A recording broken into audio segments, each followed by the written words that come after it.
Capítulo 6. Os assignats.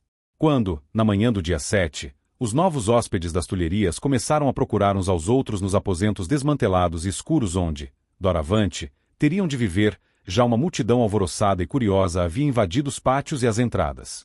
Essa primeira jornada transcorreu em reconhecimento dos aposentos e conversas com a plebe. Enquanto os criados desembalavam às pressas o mobiliário trazido de Versalhes, o rei e a rainha recebiam delegações, apareciam nas janelas, arengavam a multidão, escutavam suas queixas, respondiam a seus reproches. Nos dias seguintes houve recepção de corporações, revista da Guarda Nacional, passeios no jardim público.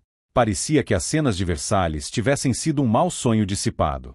A beleza da rainha, sua majestade, seu valor, o sorriso e a graça do filho, a simplicidade e a bondade do rei, tudo isso mudava o ânimo do povo. Sempre muito à vontade entre os humildes, Luís XVI tinha frases felizes, que corriam de boca em boca. Entre Paris e os soberanos reatavam-se as cordiais relações de outrora.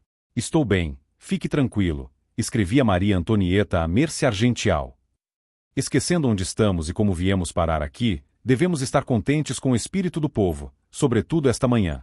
Espero que, se não faltar o pão, muitas coisas se ajeitarão. Como depois de 14 de julho, a palavra de ordem agora era afirmar que não houvera atentados nem violências. O Conselho Geral do município assegurava às províncias que somente o amor plenamente livre de Sua Majestade havia proporcionado à sua capital a dita de tê-lo em seu seio. Em uma proclamação, Luís XVI o acentuava ainda mais. Informado com antecedência da chegada dos parisienses, teria sido fácil, fizeram-no dizer, mudar-se para outro lugar, mas preferira vir confiado à sua capital, onde recebeu os testemunhos mais respeitosos do amor e da fidelidade de seus habitantes. Algumas medidas de polícia e uma efêmera retomada dos negócios mudavam a aparência das coisas na cidade. Passava-se, sem transição, do pânico à confiança. O Duque de Orleans, envolvido nos acontecimentos dos dias 5 e 6, considerou prudente aceitar uma missão diplomática na Inglaterra e afastou-se de Paris. Na sociedade aristocrática, o inverno foi muito alegre. Tivemos festas encantadoras, escreve um deles, que acabaria na guilhotina. Esquecia-se de tudo entre recepções e bailes. Vingavam-se dos assassinatos com epigramas, e a tragédia era pretexto para canções e frivolidades. Observei, dirá mais tarde Pauline de Touzel, que nas épocas de revolução há sempre momentos de calma depois das grandes tempestades, e que isso é o que engana os que se veem no meio dessas crises. Se desenvolvessem sem descontinuidade, as pessoas se ergueriam para resistir e talvez acabassem triunfando. Mas como a corrente se aquieta depois de derrubar os primeiros diques, deixam-se levar com a esperança de que tudo terminou e, por temor de perturbar essa calma relativa, da qual se desfruta deliciosamente, deixam de tomar as precauções necessárias. Pauline de Touzel tinha razão. Era fácil, pois escrevia muito depois de 1789. Contudo, não faltaram homens que vissem com clareza no próprio momento. 120 deputados do centro apresentaram sua renúncia, considerando-se inseguros. À frente deles, Mounier, o que havia redigido o programa de Visile. E vangloriava-se de haver conservado em sua província uma influência sem limites. Mas quando tentou levantá-la contra a ditadura de Paris, não encontrou eco. A opinião havia avançado, enquanto ele permanecia imóvel em seu posto. Era um reacionário, quase um suspeito. Os homens se desgastam muito depressa ao serviço da revolução. Em 8 meses, ela devorou 2 grupos, poderia dizer-se que 2 gerações, os parlamentares, que haviam provocado a reunião dos estados, e os moderados, que, durante 5 meses, os haviam dirigido.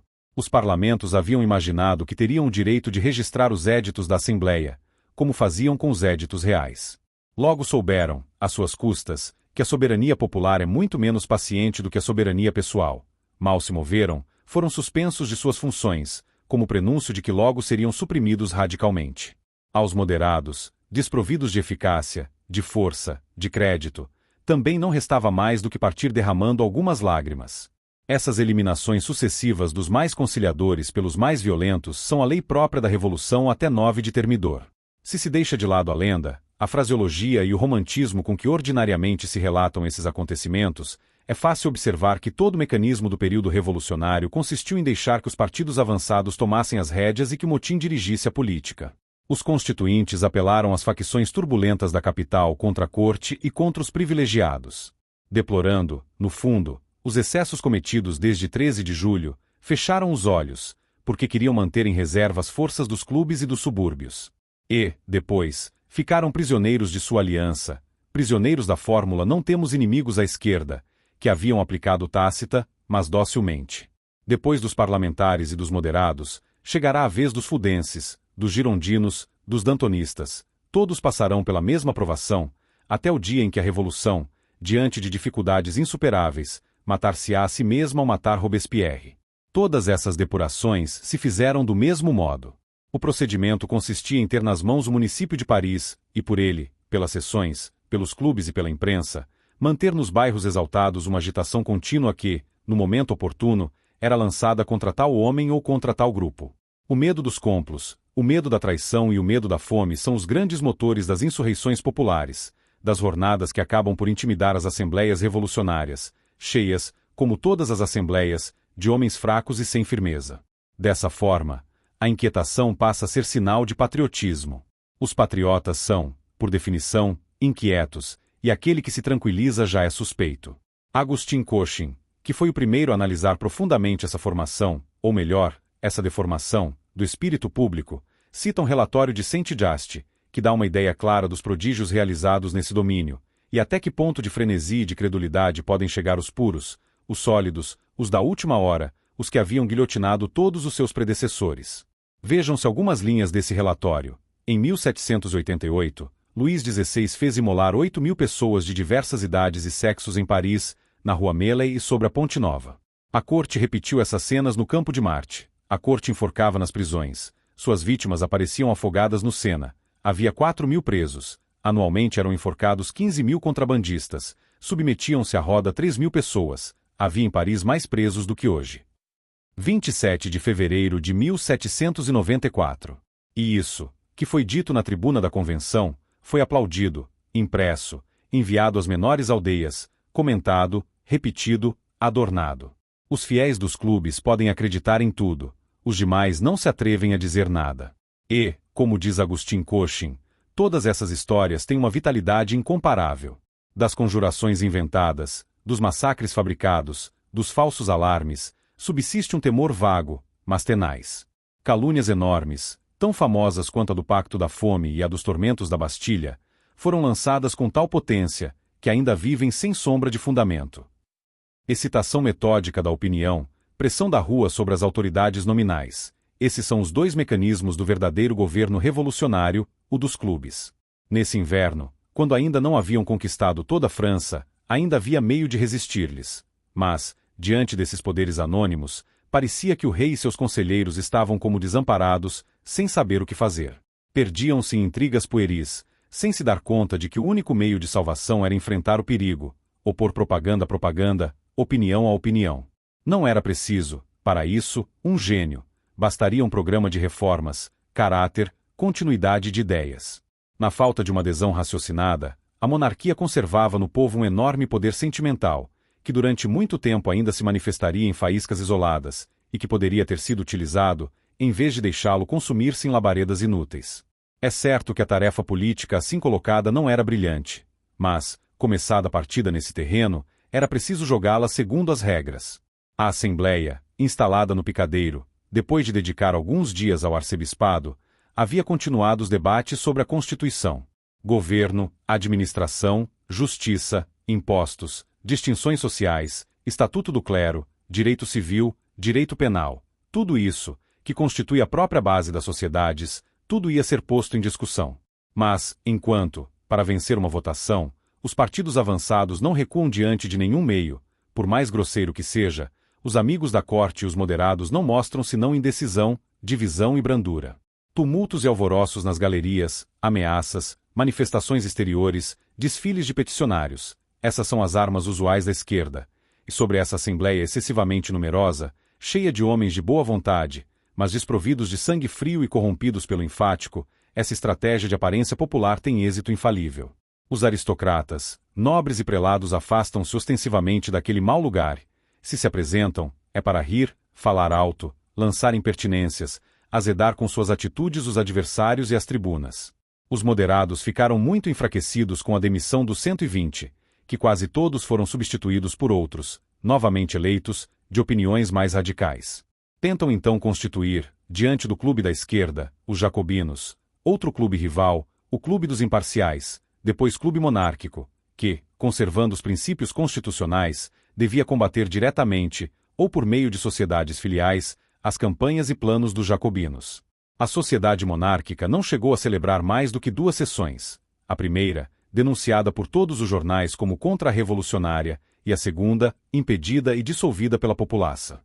Seu fundador principal, Maloe, pediu proteção à Assembleia, mas o trataram de faccioso, pérfido, envenenador do povo, e não conseguiu sequer fazer-se ouvir.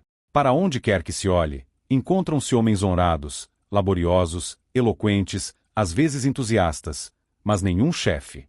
Somente um homem tinha o temperamento, a vontade e a ambição necessários para dominar os acontecimentos, em vez de segui-los. Mirabeau, Honorato Gabriel de Riquetti de Mirabeau, deputado do terceiro estado por Aix-en-Provence. Mirabeau está fora das proporções ordinárias da humanidade. É moldado por um padrão distinto do restante dos mortais. Monstro, exagerado, fanfarrão desgrenhado, desde muito jovem, quando seu pai fala dele, é para apresentá-lo como um ser excepcional, tanto no bem quanto no mal. Maciço, a cabeça enorme sobre ombros muito largos, pele branca, feições inchadas e marcadas de bexigas, olhos castanhos, cabelo encrespado, mão fina, atraente e repulsivo ao mesmo tempo. Voluptuoso, ardente, sanguíneo, de uma sensualidade tirânica, atlético no amor, segundo ele mesmo dizia, incorrigível nesse aspecto e indiferente a toda norma de medida e decência, dotado de um poder de sedução e de mentira ao qual poucas mulheres resistem. Casaram-no aos 23 anos com uma senhorita de Marignane, a qual não foi fiel por muito tempo. O suficiente, no entanto, para arruinar-se com ela em festas e prodigalidades de toda sorte. No curso de uma viagem, ocorre-lhe parar em Grasse, na casa de sua irmã, de Cabris. Antes de vir a odiá-la com fúria, nutria por ela um afeto tão exuberante, que dera margem aos rumores mais injuriosos a respeito de ambos. Um dia, em que Mirabeau passeava com de Cabris vestida de homem, encontrarão-se com o parente, M. de Villeneuve, que, ao que parece, havia-se feito eco das calúnias que indignavam a população. Excitado por uma refeição copiosa, Mirabeau quebra-lhe o guarda-sol nas costas e o deixa meio morto. Escândalo. Prisão. Mirabeau vai parar no castelo de If, de onde, depois, é transferido para Jous, perto de Pontarlier. Bem tratado pelo governador, livre, ou quase, para ir e vir como quisesse, seduz a marquesa Sofia de Monier, foge para a Suíça com ela, e recolhe no caminho uma prima de sua irmã. Condenado por rapto, sentenciado à morte por contumácia, concede-se sua extradição, e ele encerrado em Vincennes, enquanto Sofia dá à luz em um reformatório da rua Charonne. Em Vincennes, durante 3 anos, Mirabeau lê, trabalha, escreve. Seu cérebro está em ebulição, como seu coração. Sabe de tudo, tudo compreende. Comércio, fazenda pública, magnetismo, agiotagem, bissetre, estatística, as águas de Paris, literatura obscena. Não há tema em voga que ele não tenha abordado e que não tenha tratado com brilho, com êxito, ruidosamente. Nada ignorava, diz Aulard, do que interessava seus contemporâneos, e o que aprendia assimilava de tal forma que parecia tê-lo sabido desde o nascimento. O regulamento de Vincennes era severo, mas apenas na letra. Mirabeau, na realidade, comunicava-se livremente com o exterior. Aproveita isso para bombardear Sofia com epístolas ardentes. Enfim, no dia 13 de dezembro de 1780, é posto em liberdade. Sem um tostão, no comum verme, instala-se na casa de Boucher, funcionário da polícia, cujos generosos ofícios haviam suavizado sua prisão. A esposa de Boucher não é insensível às suas desventuras, nem à sua pessoa. Inicia com ela um caso, que alterna com alguns outros, mas não tem tempo para entreter-se com bagatelas, e mal saído da prisão, deixa-se arrastar pelo tumulto da vida. Processo em Pontarlier, processo em Ais, reclusão de Sofia, ação de separação matrimonial com sua esposa, duelo com o conde de Galifé, processo de prestação de contas com seu pai, intriga com de Nerra, viagem a Londres, litígio com o secretário, polêmica com Beaumarchais, campanha contra a Companhia das Águas, dificuldades financeiras, viagens pela Alemanha, ensaios, panfletos, livros, gestões junto aos ministros, ora obsequiosas, ora arrogantes, agitação em prol dos estados, eleições, convocação, 9 anos de tempestades, de lutas, de tormentas, de escândalos. Uma mistura de gênio, libertinagem e charlatanismo. E ao fim de tudo isso, uma reputação espantosa. Costumamos acreditar que os grandes homens gozaram entre seus contemporâneos de um crédito equivalente à fama que deixaram. Na realidade, se Mirabeau era o mais célebre de todos os deputados dos estados, era também o mais desacreditado. Olhava-se para ele com curiosidade, mas com desconfiança. Sua eloquência subjugava, mas ele inspirava temor. Excluído pela nobreza, fizera-se eleger pelo terceiro estado, ao qual não inspirava nenhuma confiança. Falava-se correntemente de sua baixeza, de sua venalidade, de seus vícios. Conseguirá seduzir, convencer, influenciar algumas votações, terá influência. O que nunca terá é autoridade. Daí o desacordo contínuo, a dualidade inevitável em toda sua conduta. Para vencer as prevenções, para conquistar popularidade, vê-se obrigado a colocar-se à frente do partido avançado, a assumir o aspecto de um tribuno da plebe, de um iniciador da democracia. É ele quem exalta os ânimos da Assembleia, após a sessão régia de 23 de junho, e com seu célebre apóstrofe quebra a fragilidade das ameaças reais. É também ele quem, em julho e outubro, encontra os assentos mais ardorosos para condenar a concentração de tropas ou o banquete dos guardas de corpes. Já então é o ídolo da multidão, e comprai-se nesse papel para o qual seu temperamento o impele.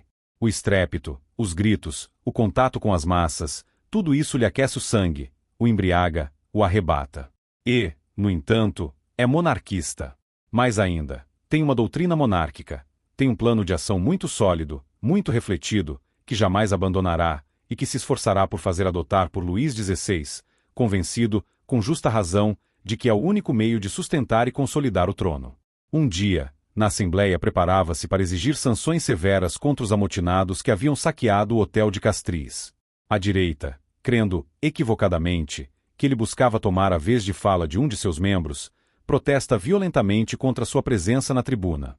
Imediatamente enfurece-se, apostrofa a direita, acusa ela própria de sediciosa, passa levemente sobre o assunto de Castries e consegue que se passe a ordem do dia.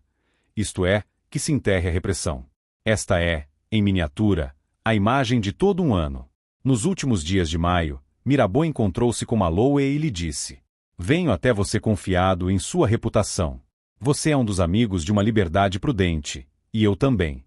Você está apavorado com as tempestades que se aproximam, e eu não menos. Há entre nós mais de uma cabeça ardente, mais de um homem perigoso. Nos 2 primeiros estados, na aristocracia, os que têm engenho não têm bom senso, e entre os tolos conheço vários capazes de atear fogo ao paiol de pólvora. Trata-se, pois, de saber se a monarquia e o monarca sobreviverão à tempestade que se prepara, ou se os desacertos já cometidos, e os que ainda não deixarão de ser cometidos, nos devorarão a todos.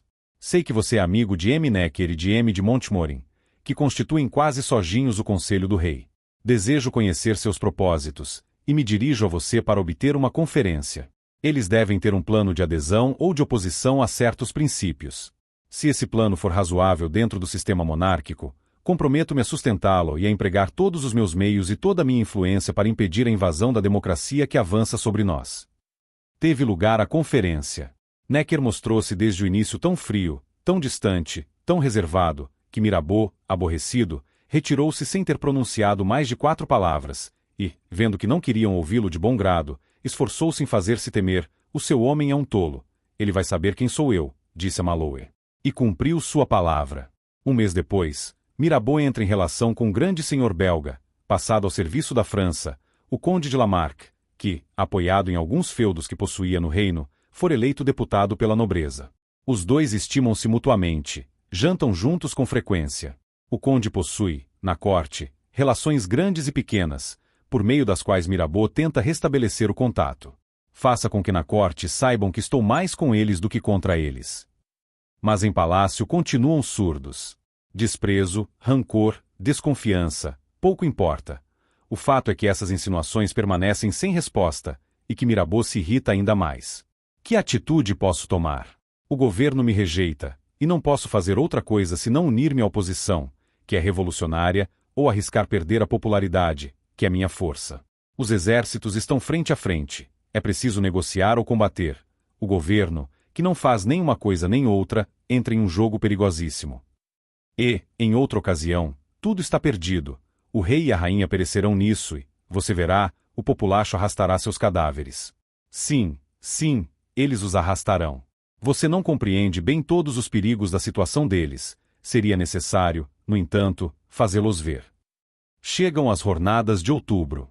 Mirabeau dá-se conta de que a monarquia, aviltada, só pode levantar-se decidindo-se a agir energicamente, e redige uma interessante memória, que faz chegar ao conde de Provença, com a esperança de que ele falará dela à rainha. Tentativa inútil. Então volta seus olhos para Lafayette, chefe da única força organizada e que, junto ao rei, parecia ser o protetor da corte contra as sedições populares, e junto ao povo parecia ser o defensor da liberdade contra os complos da corte. Mirabeau oferece-lhe sua aliança nas seguintes condições: fazer com que o rei adote publicamente um programa de monarquia constitucional, com um corpo legislativo que concedesse os impostos e um poder executivo independente em sua esfera de ação; acabar com a política de improviso praticada por Necker; constituir um governo de envergadura, em que figurassem ao mesmo tempo Mirabeau e Lafayette, e que, em nome do rei e da Assembleia, já reconciliados, exercesse uma verdadeira ditadura. Lafayette, encantado com o papel, ouve pela metade, responde com cumprimentos, palavras amáveis, habilidades de detalhe.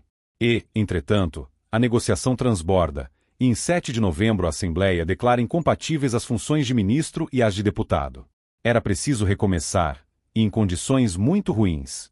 Afastado do ministério, Mirabeau já não podia ser senão um conselheiro íntimo e misterioso, e a isso decide-se, vencendo sua repugnância, Luís XVI, que acaba por utilizá-lo, pagando-lhe. Mas esse não era o papel para ele.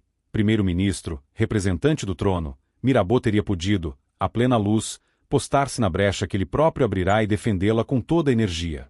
Mas seria-lhe necessário sustentar em público uma atitude que, em segredo, abominava, posição falsa para um gênio tão fogoso e para uma natureza tão indomável quanto a sua. Enquanto faz chegar ao rei notas ponderadas e prudentes, explode a cada momento em arroubos furiosos, pelos quais depois tem de se desculpar, e cujo efeito nocivo precisa amenizar. Havia-se manifestado contrário aos assignats em 1789, fazendo-a votar sua criação em 1790. Para levar as coisas até esse ponto, não há quem consiga ser senhor de sua palavra e de sua combatividade.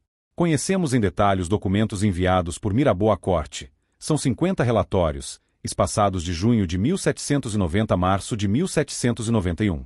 Trata-se de um plano completo, não de contra-revolução, mas de aproveitamento da revolução. O que está morto, e não merece ser chorado. Nada mais de distinção de classes. Nada de parlamento.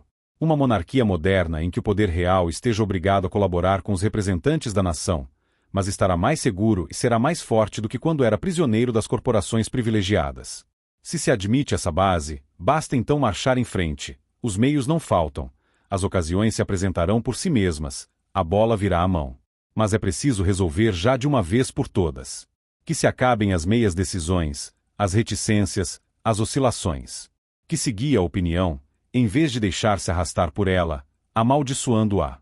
Em suma, que se faça o contrário do que vem sendo feito há 15 anos. Era pedir demais a Luís XVI.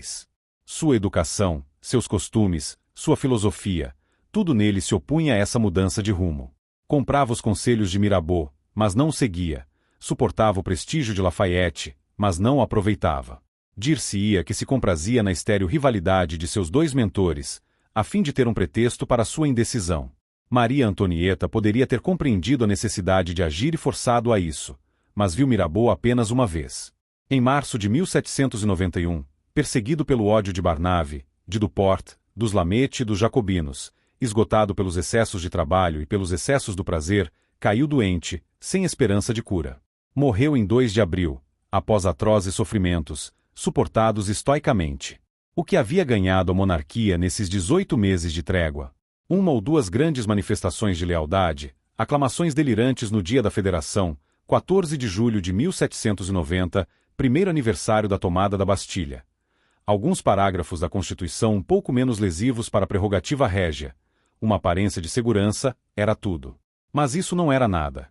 Vistas as coisas de uma certa altura, era uma boa ocasião perdida, uma nova fase da crise de autoridade iniciada em 1774 com a retirada de Maupeou. Vistas de perto, era uma série de incidentes mais ou menos graves, sem ligação aparente, mas cuja repetição revelava uma perturbação geral. A tomada de posse das novas autoridades administrativas eleitas não deixou de produzir distúrbios, sobretudo nos lugares onde as paixões religiosas estavam acesas.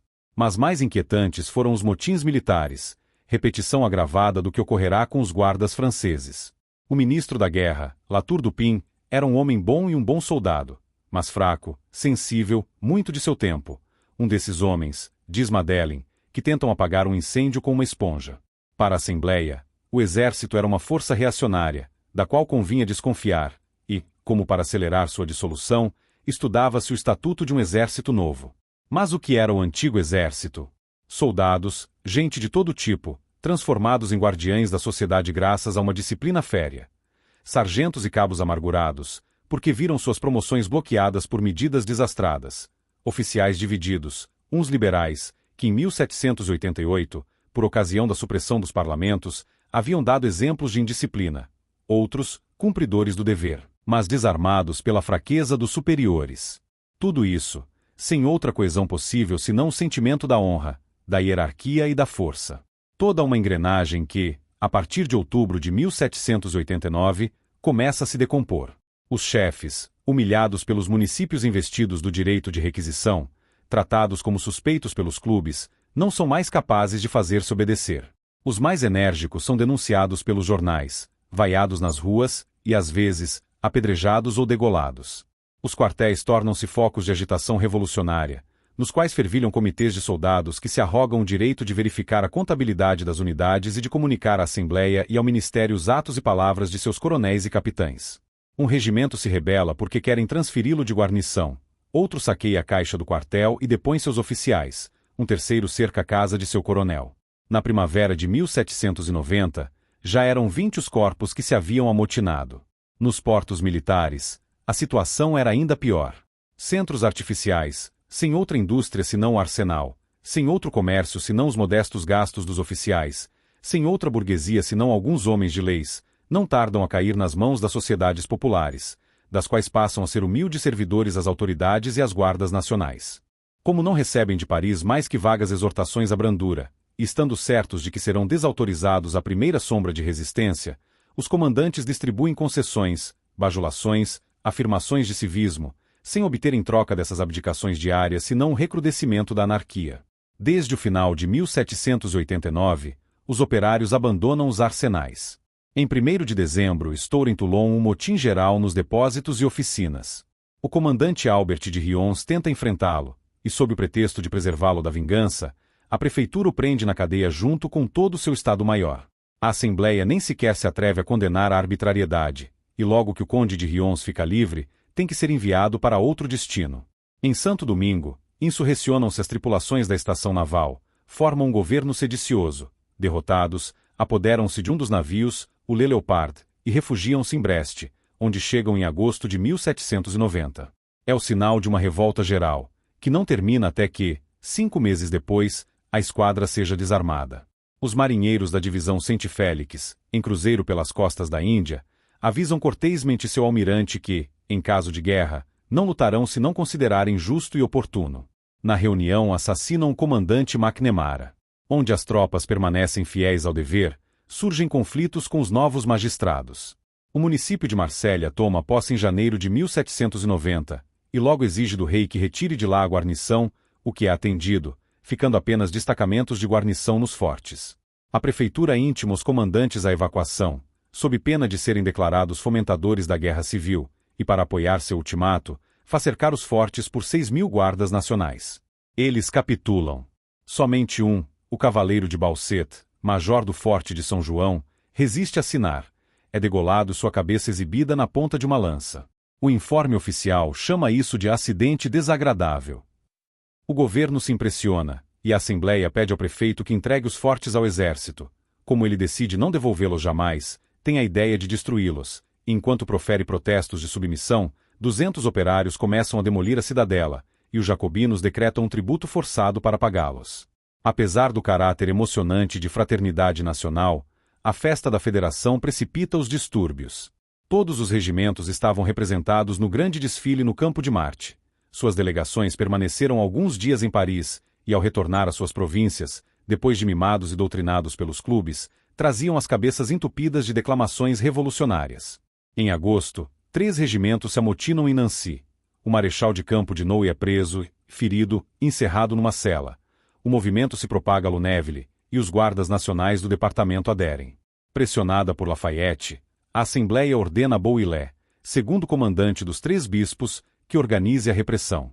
Ele reúne um pequeno exército, marcha sobre Nancy, força a entrada e trava uma batalha de 2 horas, com 300 mortos e feridos, dominando a situação. O Clube dos Jacobinos de Nancy é dissolvido. Os agitadores são julgados por conselhos de guerra, que decretam 33 sentenças de morte e numerosas condenações a galés. Como sempre, os tímidos e covardes voam em socorro da vitória. A Assembleia vota felicitações a Bouillet. Os jacobinos de Paris enviam às suas filiais uma mensagem enaltecendo a obediência e disciplina. Mas esse magnífico zelo dura pouco. Passaram-se apenas 3 meses quando a Assembleia retirou suas felicitações a Bouillet, libertou os condenados e autorizou a reabertura dos jacobinos de Nancy. Nada de inimigos à esquerda. O pretexto das sedições militares fora quase sempre a má qualidade dos alimentos, a desordem na contabilidade e a insuficiência dos fundos regimentais. Mas essa falta de dinheiro não era exclusiva do exército. Todo o Estado sofria do mesmo mal, e a revolução agravara, cegando as fontes de receita e destruindo a confiança. Quando aos que possuem algo se trata como suspeitos, como delinquentes, como criminosos, toda apelação ao crédito está condenada ao fracasso. A Caixa de Descontos havia chegado ao limite de suas possibilidades de adiantamentos. Um empréstimo do Estado, de 30 milhões, lançado em agosto de 1789, obtivera o lamentável resultado de 2.600.000 francos subscritos. Uma segunda emissão de 80 milhões, oferecida ao público em condições de juros mais vantajosas, teve pouco melhor êxito. Em 7 meses não produziu mais que 27 milhões em dinheiro e 52 em dívidas antigas aceitas à paridade. O suficiente para viver 3 semanas. As doações voluntárias e a contribuição patriótica de 1/4 das receitas não foram mais que pretexto para declamações e choramingos grotescos. A supressão dos privilégios deveria ter proporcionado alguns recursos, mas antes que produzissem um centavo, já se decidirá que fossem integralmente dedicados à desoneração de certas categorias de contribuintes. Por causa dos distúrbios gerais e da impotência das novas administrações, a arrecadação de impostos dava sempre cifras inferiores às orçadas e resultados irrisórios. Por toda parte a base tributável se esvaía, mas as despesas eram cada dia mais copiosas e urgentes: auxílios aos desempregados, compras de trigo, indenizações aos proprietários de cargos suprimidos, reembolso de fianças, dívidas do clero recaídas sobre o Estado pela supressão dos dízimos. Total, 150 milhões anuais a mais que era preciso encontrar, quando já faltava o mais necessário.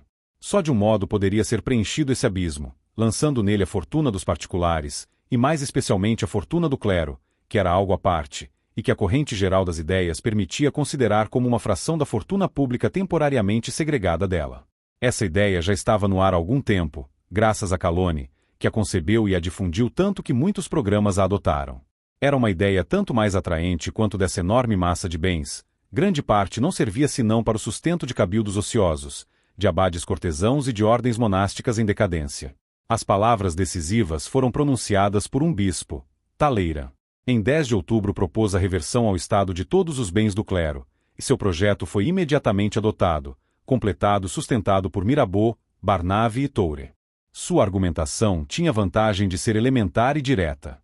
O clero não podia ser considerado verdadeiro proprietário dos bens eclesiásticos, senão administrador de uma fortuna legada ao conjunto dos fiéis, ou seja, ao país inteiro, que mantinha plena soberania sobre ela, pois não existia mais o clero enquanto ordem estatal, e não podia existir como administrador. O Estado agia, portanto, conforme a lei e com boa lógica ao se substituir a ele. Com uma única condição: reconhecer o passivo ao mesmo tempo que o ativo, isto é, cobrir as despesas a que aqueles rendimentos estavam destinados. Em vão os defensores da propriedade eclesiástica, o bispo Boisgelin, os abades Mauri e Sieyes objetaram que as doações haviam sido feitas não à coletividade dos fiéis, mas a tal estabelecimento particular, a tal igreja, a tal mosteiro expressamente designado, que a propriedade coletiva era tão digna de respeito quanto a particular, que tocar uma seria preparar a ruína da outra, que a operação projetada não produziria receitas para o tesouro e serviria apenas para enriquecer a quadrilha negra dos especuladores e intermediários. Mas nenhum raciocínio tinha força diante da ameaça de uma falência, e, sobretudo, mesmo que os deputados não tivessem julgado necessária a confiscação, teriam, no entanto, votado por ela para tirar ao clero seu principal instrumento de poder e prestígio. No dia 2 de novembro, por 563 votos contra 346, a Assembleia adotou a proposta de Taleira. declarava-se que os bens do clero ficavam à disposição da nação, comprometendo-se a sustentar, eventualmente e de modo conveniente, as despesas do culto, a manutenção de seus ministros e assistência aos pobres, fórmula vaga, da qual ainda não podiam derivar nem a venda em leilão, nem mesmo a apreensão. Mas era evidente que essa situação ambígua não podia durar. O que o Estado precisava não era de uma hipoteca remota, mas de recursos imediatos, e o problema para ele consistia em realizar rapidamente as reservas que acabará de atribuir a si mesmo. Uma adjudicação rápida de 2 ou 3 bilhões em terras era absolutamente impossível. Era preciso preparar sua alienação progressiva e obter um adiantamento sobre os pagamentos por meio da emissão de papel-moeda. Mas quem emitiria esse papel? Em que quantidade? Como? Uma longa experiência ensina quão perigoso é deixar ao Estado a faculdade de imprimir bilhetes à sua vontade. Nessa matéria, o meio mais seguro para prevenir catástrofes é um intermediário vigilante, um estabelecimento autônomo, suficientemente forte para resistir às pressões do ministro da Fazenda. Apesar de sua existência agitada, a Caixa de Descontos conservava, em meio ao desconcerto, crédito e solidez suficientes para desempenhar esse papel de reguladora. Necker a propunha para o caso, mas bastou isso para que a Assembleia a rejeitasse. Perdeu-se um mês procurando outra combinação. Finalmente, em 19 e 21 de dezembro, decidiu-se criar uma caixa nova, a Caixa dos Extraordinários, que deveria ser nutrida com a venda de 400 milhões em bens nacionais que seriam designados posteriormente, mediante inventário. Sem esperar por isso, a Caixa emitia, por valor equivalente, 400 milhões, divididos em bilhetes de 1.000 francos que rendiam 5%. Esses assignats deveriam ser entregues, em parte, à Caixa de Descontos para reembolsar seus adiantamentos, e o resto seria preferencialmente aceito em pagamento dos bens nacionais. Ainda não se tratava de um verdadeiro papel-moeda, mas de uma obrigação hipotecária, impossível de utilizar nas transações correntes. Não tardaram a serem consumidos esses 400 milhões, e na primavera de 1790 voltou a aparecer o déficit, agravado por uma dívida maior e por uma opinião pública mais inquieta. Em abril, a Assembleia deu um passo a mais. Pura e simplesmente despojou o clero.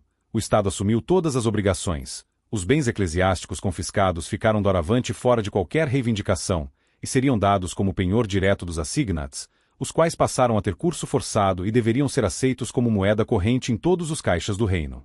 No dia 9 de julho, ficou decidida a alienação total dos bens nacionais por meio de papel-moeda.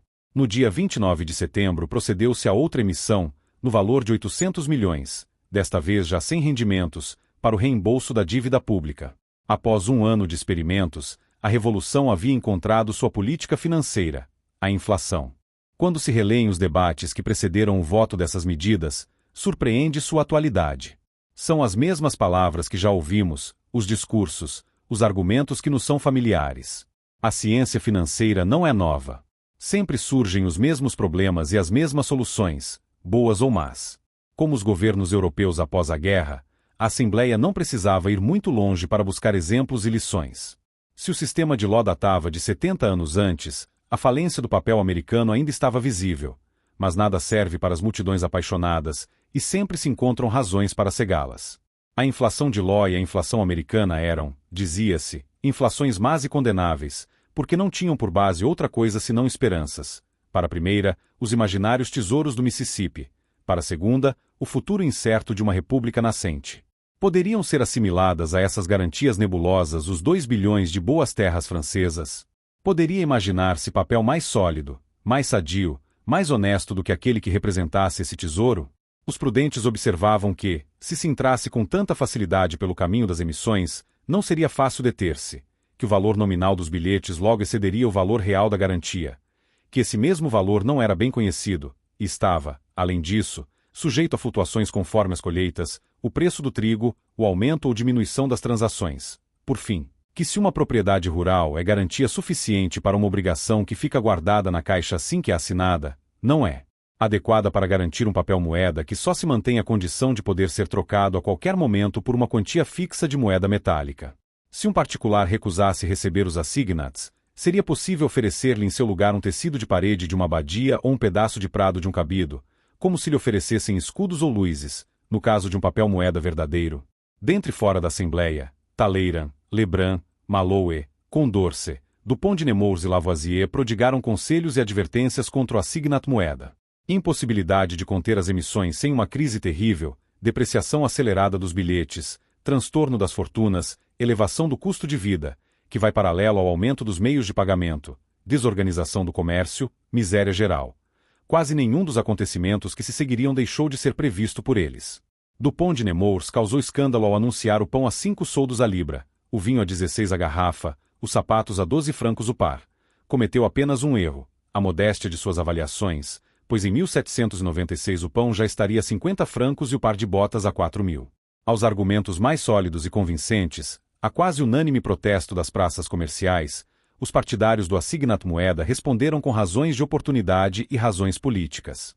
Que o numerário se retrai e se oculta, que a indústria languidece e o comércio sofre, o assignat devolverá a confiança. Fictícia, se quiserem, mas que importa?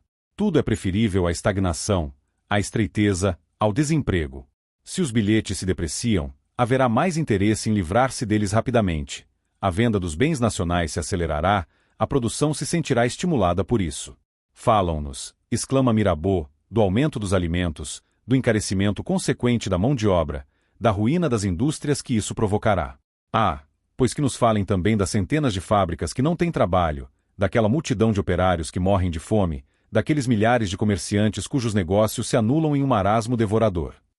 Dizem que duplicar o numerário é dobrar em pouco tempo o preço de tudo, que se o mesmo número de objetos é representado pelo dobro de signos, cada um destes deve perder metade de seu valor.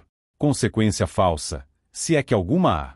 Porque, ao dobrar os signos, os objetos que representam se multiplicam, o consumo e a produção aumentam, 1000 coisas abandonadas recuperam seu valor, cresce o trabalho, formam-se novas empresas e a indústria fornece novas ocasiões para novos gastos.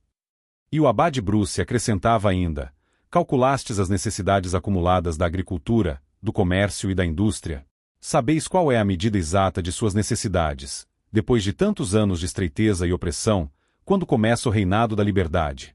Quem poderá afirmar que 1000 milhões a mais, longe de ser um fardo esmagador, não será, com certeza, um germe de vida e de felicidade? Vede antes como, com essa nova ajuda, as artes e a atividade comercial se reanimam, vede-as estimuladas a novas empresas, tentarem especulações mais ousadas, cobrirem o mar de novas frotas, e todo tipo de prosperidade se espalhando sobre o privilegiado solo da França. Por outro lado, se não se adotam os assignats, com que se o substituirá? Com privações, com economias, com a conversão forçada da dívida, com novos impostos cobrados rigorosamente. Seriam outros tantos modos de comprometer a Assembleia e torná-la odiosa para o país. Pelo contrário, os assignats ligarão indissoluvelmente os destinos da nação e da revolução. Todos os compradores de bens eclesiásticos ficarão pessoalmente interessados na queda definitiva do clero. Todos os detentores de assignats se tornarão defensores do regime que os criou. Os assignats, dizia Montesquieu, serão o laço entre os interesses particulares e o interesse geral. Seus próprios adversários se converterão em proprietários e cidadãos pela revolução e para a revolução. Viverão desta terra, doravante libertada contra gosto, e este será o fim dos vãos temores com que quiseram nos deter. E ainda acrescenta: trata-se de afirmar a Constituição, de tirar toda esperança de seus inimigos, de acorrentá-los à nova ordem, pelo seu próprio interesse. Os melhores princípios da economia política pesam pouco diante de tão forte tentação. A renúncia de Necker, tão impopular agora quanto outrora adulada, passou quase despercebida e nada modificou.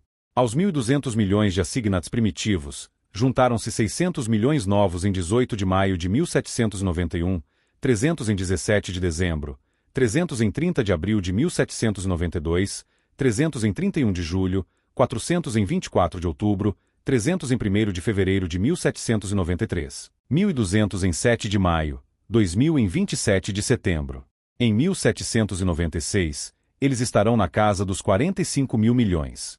Quanto menor o valor dos bilhetes, maior o número necessário. Quanto mais se imprimem, mais caem. Cada depreciação exige uma emissão.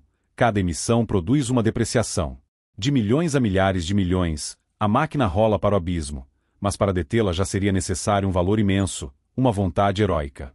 A inflação é a facilidade, a ilusão, o perigo adiado, a dificuldade postergada para o dia seguinte.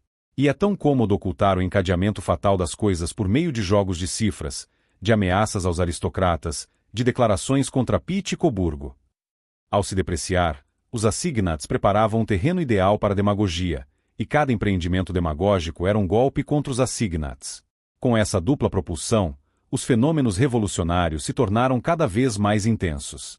Para aumentar as garantias territoriais do papel, as assembleias foram levadas a criar novas categorias de suspeitos, cujos crimes imaginários ou reais serviriam de pretexto para novas confiscações. A queda da cotação, o encarecimento da vida, a escassez, o ágio, o desmoronamento das fortunas contribuíram para intensificar o pânico e colocar o país no estado de perturbação necessário para os movimentos insurrecionais e para as medidas extremas. Depois de gozar momentos de embriaguez com as riquezas fictícias que saíam das impressoras do Estado, as cidades viveram anos de estreiteza e temor da fome. E como, longe de renegar seus primeiros erros, a revolução mergulhou ainda mais neles, pelo efeito conjugado do mal e dos remédios, a situação piorou até o dia em que a máquina deu um estalo. Por um contraste muito natural, o assignat que arruinava as cidades enriquecia o campo. Os bens nacionais podiam ser pagos em assignats, e os compradores tinham 12 anos para pagá-los. Como o Estado aceitava seu papel ao par, bastava esperar a queda para aproveitar a diferença entre o valor nominal e o valor real. Em 1796, um assignat de 100 libras, que valia 6 soldos, era aceito nas caixas do Estado para pagamento de 100 libras de boa terra. Os camponeses, que em troca de seu trigo ou manteiga recebiam quantias crescentes de bilhetes, podiam adquirir uma fazenda pelo preço de um pombal. Quanto mais se acelerava o desmoronamento, maior era o benefício para eles. No início, ainda houve alguma competição e liquidações à vista. Sacerdotes, nobres, burgueses com fundos disponíveis apresentaram-se como compradores, sem a menor hesitação ou escrúpulo. Os camponeses, embora não excluídos dessas operações, não tiveram a parte mais importante. Mas quando esses grandes compradores foram, por sua vez, proscritos, seus bens, próprios ou adquiridos, saíram a leilão. Os não perseguidos viram suas rendas reduzidas, enquanto os cultivadores, produtores de artigos de primeira necessidade cujo preço aumentava na proporção da queda da moeda, foram, afinal, os grandes beneficiários do negócio. Neste ponto concreto, a maioria da Assembleia acertou. Os assignats asseguraram a revolução. Temendo ser despojados por uma reação, e quanto mais apegados à terra quanto menos lhes custou, os compradores de bens nacionais tornaram-se defensores obrigados do regime que os tornou proprietários a tão baixo custo. Mas, se são o apoio da revolução, não são seus animadores. Para eles, esta já deu seu fruto. Resolvida a questão agrária de modo que supera todas as suas esperanças, não desejam mais nada. Depois, quando chegarem os dias sombrios da guerra e das requisições, clamarão por um ditador republicano que possa ao mesmo tempo sancionar a expulsão dos aristocratas e assegurar aos seus sucessores o pacífico usufruto das fortunas confiscadas. Dos decretos financeiros promulgados em 1790 saíram assim uma série de consequências contraditórias, embora lógicas, que pesariam sobre os anos seguintes. Os constituintes aparecem na história como se tivessem sido homens prudentes. Alguns observadores superficiais comparam sua atuação com a das outras duas assembleias. É pura quimera. A política da Constituinte comprometeu tão profundamente o porvir, que a Legislativa e a Convenção quase não poderão fazer outra coisa senão sofrer ou desenvolver seus efeitos.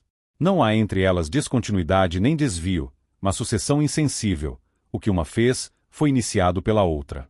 E isso, que é certo na questão financeira, o é também na questão religiosa.